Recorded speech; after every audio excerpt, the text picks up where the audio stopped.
हिंदू समाज में विशेषकर पौराणिक लोगों में माना जाता है कि शिव भांग पीते थे, काली देवी मांस मदिरा का सेवन करती थी, श्री कृष्ण रासलीला करते थे गोपियों के साथ। और ये सारी बातें, ये आरोप चरित्रहीनता की श्रेणी में आते हैं। ये कार्य व्यवहार चरित्रहीनता की श्रेणी में आते हैं, क्योंकि चरित्रहीनता का अर्थ केवल किसी व्यक्ति का परस्त्री या परपुरुष के साथ शारीरिक संबंध रखना ही नहीं होता, बल्कि प्रत्येक वह कार्य व्यवहार चरित्रहीनता की श्रेणी में आता है जो समाज द्वारा अनैतिक ठहराया गया हो। इस प्रकार हमारे समाज में किसी भी प्रकार का नशा या अश्लील नृत्य भी चरित्रहीनता की ही श्रेणी में आता है। इसी संबंध में मैं आज चर्चा करना चाहता हूँ ये शिव, कृष्ण और काली देवी की, जिन पर उक्त चरित्रहीनता के आरोप लगाए जाते हैं। देखिए, मैं नहीं मानता कि शिव जी भांग पीते थे। क्यों?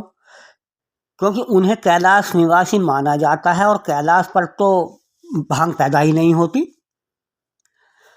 और ऐसा भी नहीं माना जाता कि भांग कहीं अन्यत्र से आयात की जाती थी, क्योंकि कैलाश पर ही कैलाश पर ही शिव भक्तों द्वारा उसकी उपज भी दर्शाई जाती है। उनके कथित भजनों में भी आता है, शिव जी ने बोली भांग बुंदिया पड़ने लगी। तो अब प्रश्न पैदा होता है कि ऐसा माना ही क्यों जाता है कि वो भांग पीते थे? आधार क्या है इसका? मैं बताता हूँ, इसका आधार है।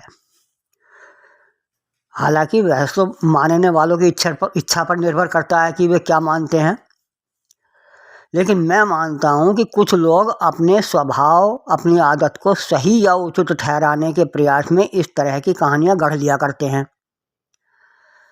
इसी तरह कुछ नशेबाज लोगों ने ये कहानी बना ली होगी कि शिव जी भांग पीते थे, अर्थात नशा करते थे, इसलिए हम यदि नशा कर रहे हैं तो बुरी बात नहीं है, बस।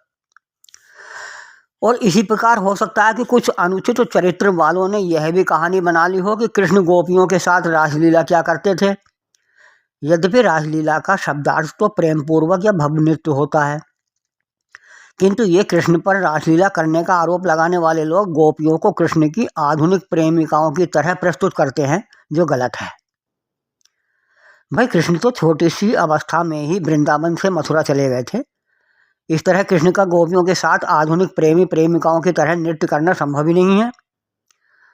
और फिर महायोगी राज कृष्ण पर ऐसे आरोप लगाना तो महापाप होगा। यही बात काली देवी के विषय में भी कही जा सकती है। मदिरा प्रेमियों या मांस भक्षियों ने ही काली देवी को मदिरा व मांस भक्षी मानकर अन्य लोगों को भी भ्रमित कर दिया। सारांश यही है कि लोगों ने अपने दुर्गुणों को त्यागने की बजाय उन दुर्गुणों को सद्गुण सिद्ध करने के लिए इस प्रकार की कहानियां बना ली हैं, और समाज भी उन कहानियों को सत्य मानने लगा है।